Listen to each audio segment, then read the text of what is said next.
जय जगन्नाथ। आमे आज यजुर्वेदी मानकर यज्ञोपवीत गोटे पईता गंठी विषय जाना। पईता को सर्वप्रथम पाकल कर टाण बा मजबूत कर आम पुरीपट भाषा पाकल कहते। देखु पईता को एमती बारंबार पाकल करेंगे जोटा ना से गुड़िक छंदी की गंठी पड़ज। देखो ये पाकल कर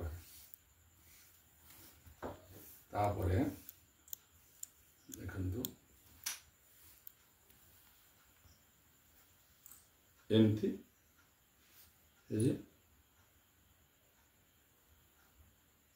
एमती करदे एपट आरपट जोटा अच्छी आमर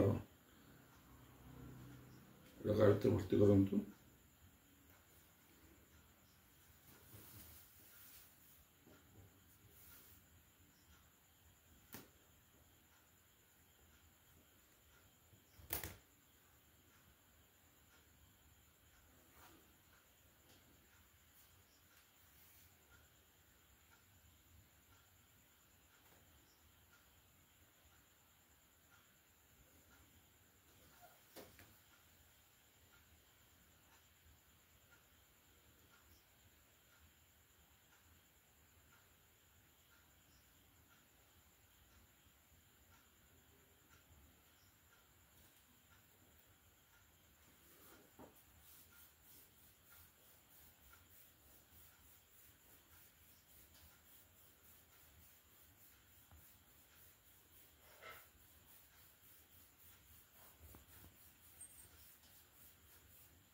यज्ञोपवीत।